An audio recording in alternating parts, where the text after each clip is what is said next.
In this video, we are going to continue talk about how we connect Raspberry Pi to your computer using a headless configuration.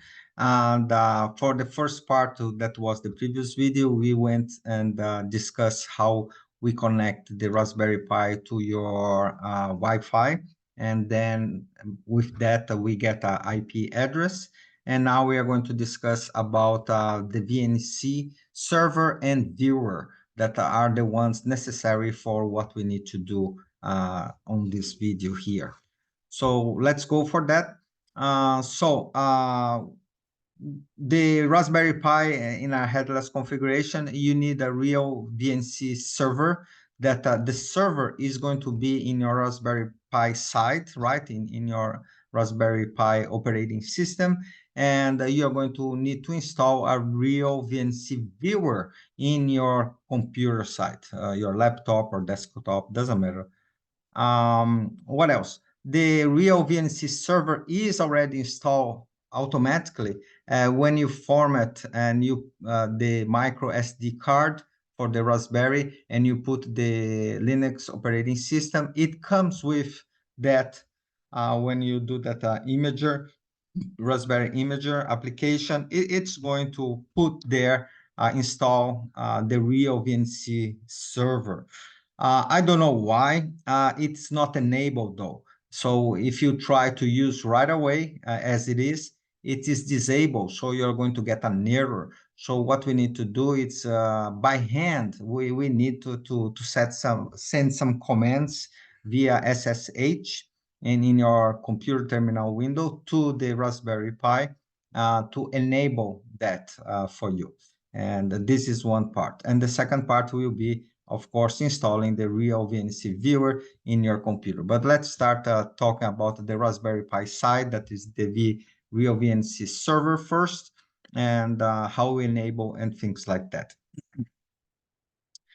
So first of all, what we need to do is remember that for us to enable the VNC viewer, we need to have a connection through a terminal window using what we call SSH.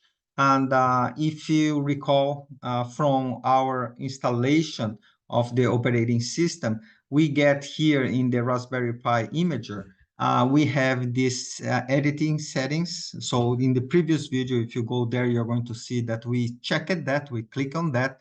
And what we got again, multiple tabs here. We are going for services. And in the services, we enable the SSH right there. So that's what we did already. So the SSH is enabled. Now what we need to enable is the VNC.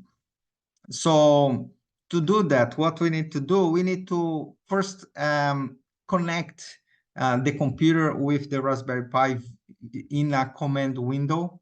And how we do that, we are going to issue a command here, SSH username at IP address, the Raspberry Pi IP address. And if you remember from that installation that we did, I put the username in my case as Paulo. So the username here is going to be Paulo. And the IP address we saw in a previous video too. We can use the advanced IP scanner to get the Raspberry Pi IP address. So we have here this guy here. So what we need to do is go to a terminal window and just type SSH Paulo at 192.168.1.4 because of these numbers that I got here. All right, so if you do that, so here is my terminal window. I just type SSH and give that. You are going to be prompted for giving a password. So you give your password, whatever it is, and then eventually you're going to get a prompt here. In my case, is Paulo at Raspberry Pi. This is the prompt. So we are already connected to the Raspberry Pi. Very important here, if you don't care about the GUI part of your Linux installed in the Raspberry Pi, you don't need to proceed forward here. I like to see like the GUI. So you have the menus, you have windows, you have terminal windows there. I want to see all those things. So if you want to see it, then you need to proceed a little further. That is using the VNC. That's what we're going to do right now. But just let you know, let me see if I can go here. So this is basically what I had here. So I typed the SSH right there, and then it asked me for the password, and then comes a lot of information about the system itself. And then eventually you're going to get this prompt right here without this. This is we're going to discuss in a second what is this. But well, so you're going to get some prompt like that. So this means that you are connected via SSH with your Raspberry Pi. And remember why we are doing that, because we want to enable the VNC server on the Raspberry Pi. And to do that, what we are going to do is issue this command sudo raspi dash config. That's what we're going to do. It's going to bring a very simple dialog box, and then we are going to go from there. So let's check the demonstration here. So if you go there, and is this sudo Raspberry Pi, I'm just going to re-edit this command here. So sudo Raspberry Pi, and that's the menu that you get. We are going for the third option here, the interface options. And when you go there, you're going to see there are a bunch of options here. In my case, I wanna enable the VNC. Remember, the SSH is already enabled, so you don't need to do anything. And you can enable multiple other things, as you see from this menu here. You can enable cameras, you can enable SPI, I2C, that are like for connecting hardware, right? So you want to connect some hardware, you can make those things enable. And we are going to do this eventually. In my last videos of this series, probably, I'm going to try to put some examples of how you can use the general purpose input and output pins from the Raspberry Pi to, like, LEDs, turn it off, turn it in, turn it off, turn it on, and 8x8 matrix or LEDs and things like that. I will try to do some experiments, and I will post it as I go along.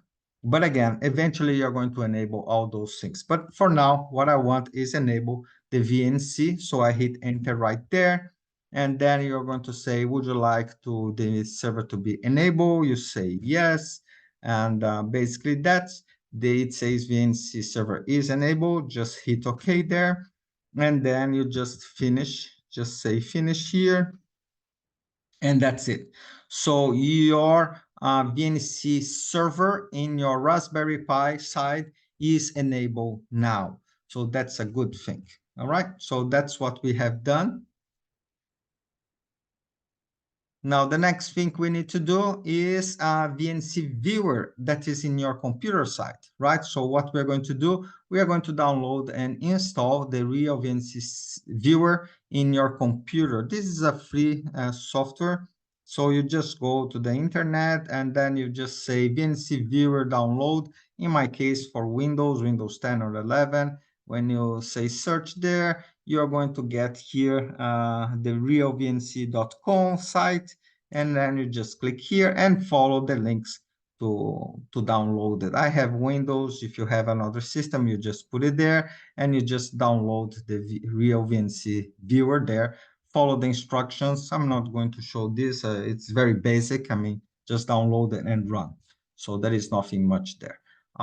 So after you do that, you should have the real VNC as a viewer application in your computer, and you just run it. All right. So again, you can come here, for example, and type here VNC viewer. You're going to get one of the options is going to be here. So if you click there, you're going to get the VNC viewer, and that's what you get there. So this is the screen that you're going to get. And remember, now we are really going to connect to the Raspberry Pi, and you need the IP address. The IP address, we have discussed about this multiple times already at this point. And for my case, is going to be 192.168.1.4. So you just go ahead and hit there. And when you get there, you should get probably some password or something. This is not the first time I'm logging, so it doesn't require that, but probably you ask. And if I recall, you can save the password so it doesn't keep asking you multiple times. And that's what you have right there. You should get a blank screen like this. So that's what we have right now. And as you see here, this screen is basically a new monitor. Let's put this way, the monitor for the Raspberry Pi that is being shown in your computer monitor. So that's the great thing. I mean, I can use as if I had a completely set of a monitor, keyboard, and mouse connected directly to the Raspberry Pi. I don't have none of this because I'm using a headless configuration, but I can use the mouse from my computer, the keyboard, and the screen from my computer. I can do the same thing. That I think it's wonderful. All right, so you have here all the graphical user interfaces. You can click and check terminal window if you want, so and things like that. So it's up to you from now on. What we are going to do for the next videos is to discuss about Java and NetBeans. But for now, let's see if there is anything else. No, just here as usual.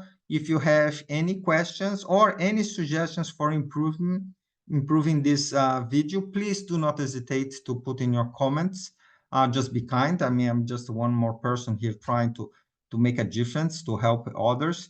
So if you have a suggestion, please, by all means, go ahead and do it. Or if you have a question, just post it. And let's see if I can answer or someone else that is watching these videos can answer for you.